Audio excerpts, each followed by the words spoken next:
Hey everyone, it's Jamie with Lemon Rebellion, and I'm here today with Dr. Amera McCoy. Hey Amera, welcome. Hey, glad to be here. Awesome, glad to have you here. So for those of you who don't know her yet, Dr. Amera McCoy is an industrial organizational psychologist, and she's the CEO of McCoy Consulting LLC, an organization that offers coaching classes, consulting, and content writing to businesses and individuals. She's also a member of the Forbes Coaches Council. And before starting her own business, Dr. McCoy held leadership roles with top financial companies, including JP Morgan and the CME Group. She's gained unique hands-on experience with leadership, diversity and inclusion initiatives, and performance management before exiting the corporate world for small business ownership. Dr. McCoy continues to leverage her business acumen and writing skills to assist businesses and individuals with reaching their highest potential. She received her PhD in business psychology from the Chicago School of Professional Psychology, and she resides in Chicago, Illinois. Yay, Midwest, with her daughter. Yes. Over here too. So, as part of Lemon Rebellion, I reached out to Dr. McCoy. If you allow me, I'll call you Amera for the rest of our time together. Really, because of her expertise and experience in helping individuals create meaningful work experiences and changes in their workplace and lives. And Amera, I was spying on your Instagram and I found a quote that I really like. Says, if you are here for rewards, fame, and money, you will ultimately fail. And if you are here for love, meaning, and people, you ultimately win. I have a guess that this informs the way that you do your coaching. So tell us more about your coaching, your expertise. Who are you helping and how with what you do? Yeah, so I'm glad you picked that one because that's one of my favorites too. For me, coaching really comes down to really finding the core of what makes that individual happy. We are often chasing things that people tell us to chase, whether that's, to get married by a certain age or to have a certain job or to live in a certain place. And none of those things actually fulfill what is important to us, whether that is being an artist or painting a picture for someone, whether everyone sees it or not, just getting that creativity out of our bodies. So it's really important to remind people at the core of their being exactly what it is that makes them happy. A lot of people go off track looking to fulfill what other people believe will make them happy, and they get further and further from what their creative side is, what they love to do, whether that's just being with family or being with children or going to the park or volunteering, whatever the case may be. So during coaching for me, I'm often trying to pinpoint with people a place where they felt the happiest, where they were, what they were doing, what was the outcome, why is that an important piece for them, a memorable piece for them, and then where do they feel the least happy? What are they doing in those particular instances? Once you start to paint that picture for yourself, like, wow, I really wasn't doing anything in this place where I was really happy. I actually was without a job, or I was at home, or I was with my children, or I was vacationing in this spot. We can start to create the wealth that they really want in their lives. Whether that, comes from inside of them and producing the things that are meaningful to them and getting away more from the material side of things. So that is something I think that comes up a lot in all of my coaching, whether it's for business or personal. Everybody's looking for happiness consistently. And it's hard to find nowadays. We get away with it, get away from it a lot with everything that's going on. Yeah. Thank you for sharing that. Well, I know we can certainly get caught up in that rat race of, you said it, who we think we should be, what we think we should do, and lose touch with, what really makes us happy. What are some of the ways in which you work with your clients to help them discover some of these insights?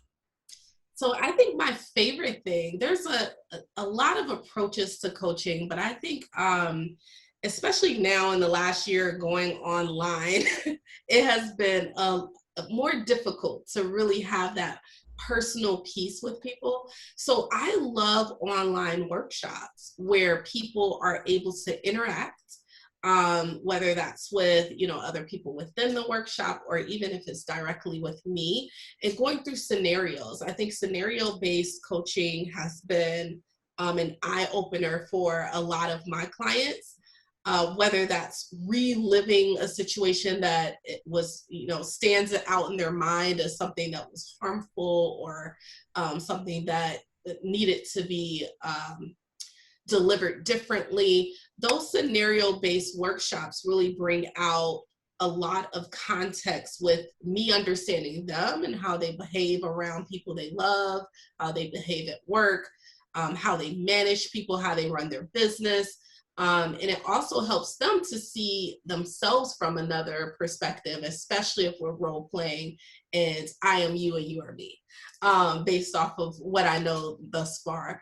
It really can be an eye opener. So I do prefer scenario based and a lot of interact. Uh-oh, looks like we've frozen here for a second.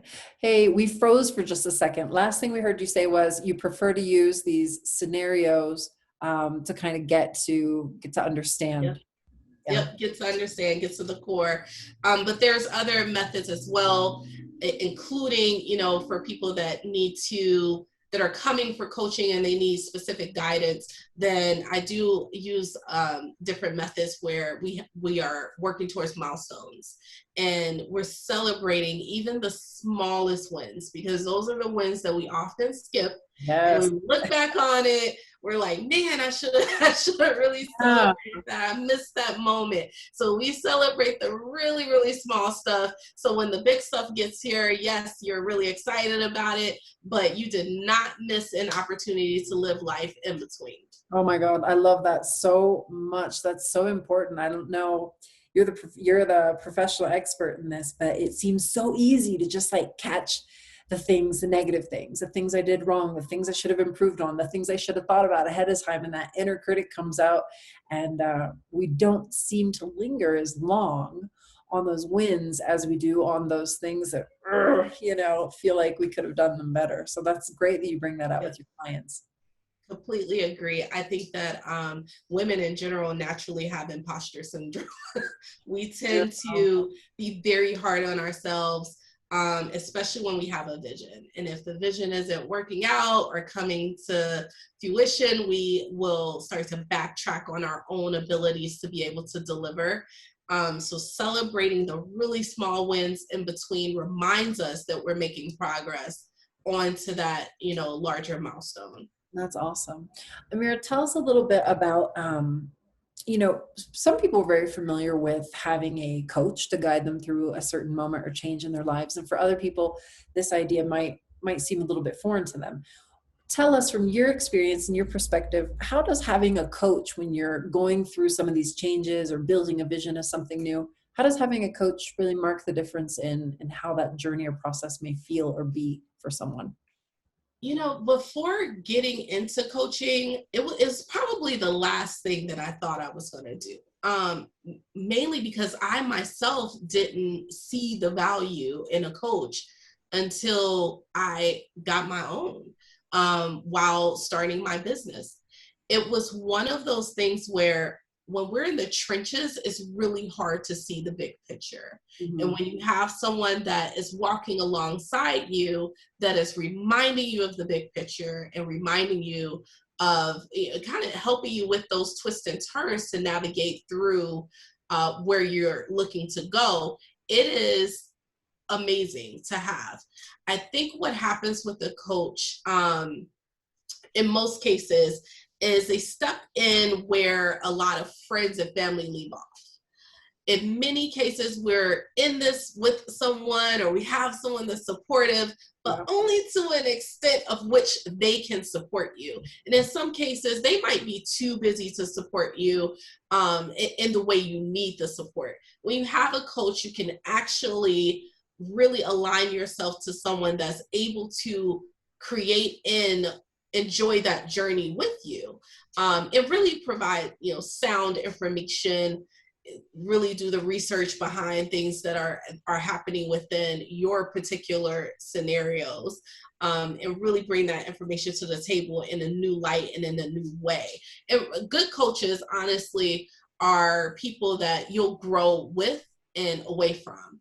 because they're at different levels. So you might end up being with a coach for, if say you start a business, your early coach may be someone that's really good at helping get businesses off the ground.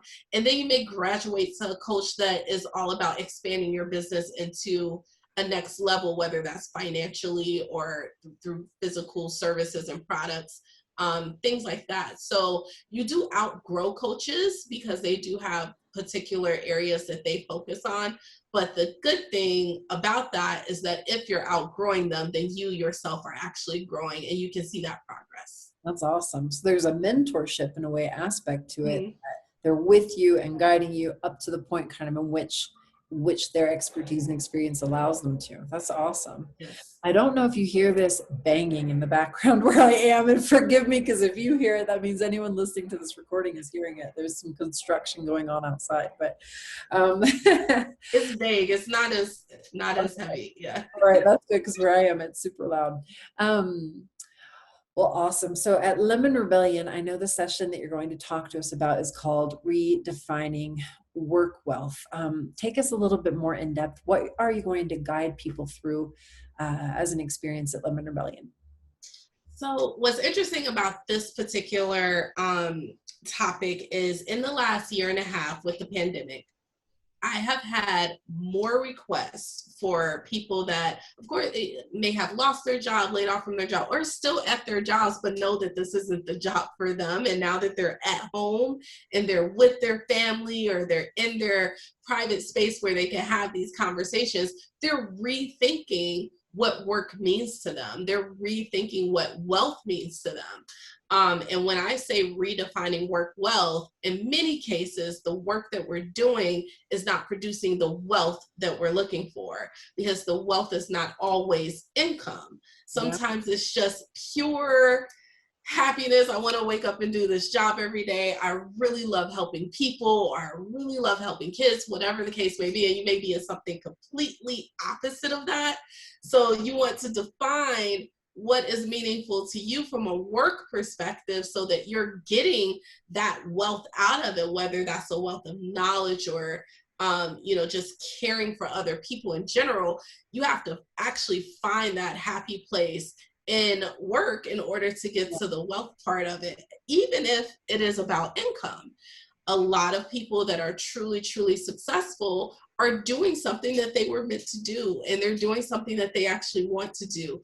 The income wealth came after the experience of finding what they wanted to do. So redefining what work wealth is, how to view it, how to bring the right work wealth into your life is really what I'm going to be guiding people through, and looking at it from different perspectives. So understanding that the wealth that our parents had may not necessarily be the wealth that we want. A lot of us are coming from generations where they worked all of their lives at the same job. Yep. They, retired from that job, and then they're looking at us like, what are you gonna do? And you don't necessarily. I felt that one. I felt yeah, they do. They look at you like, oh, because I was there for 45 years. But you don't necessarily have to repeat that. You don't have to repeat exactly what your parents have done. But you do have to have a path. And that path needs to be reflective of what you want in order for you to get the work wealth that comes with it. Otherwise, where we, fall into a position where we're just unhappy with everything. And that, transpires in other parts of our lives as well. It shows up in other areas, in other ways. So those are things that we'll talk about in the workshop by way of how it shows up, how you can, stop it from getting out of control and really getting on a path that is good for you. That's awesome. Oh my goodness, Amira, I think it's going to be really incredible. You're right. A lot of people have gone through some work changes, and having this very soul-powered, holistic kind of perspective about how do we look at our career and our profession kind of from this more meaningful perspective. I love it. So that's Dr. Amera McCoy. She's going to be giving anyone who comes to the Lemon Rebellion access to a free 15-minute coaching session. Imagine how amazing it would be to be with this woman 15 minutes and have her only thinking about helping you. Join us from September 19th to 25th at Lemon Rebellion. You can hear more from Dr. Amera McCoy and over 30 other speakers, life coaches, and wellness practitioners for a live online experience supporting women to flip the script on adversity and use it to fuel their growth and dreams. And Amera, thanks for being here. Fun to see you again, and can't wait to hear more from you at Lemon Rebellion. Yes, I am excited. I'm going to be going to as many workshops as I can in addition to doing my own. I'm really excited to be a part of it. Oh, awesome. We're excited to have you. Thank you so much. We'll talk to you soon. Thank you.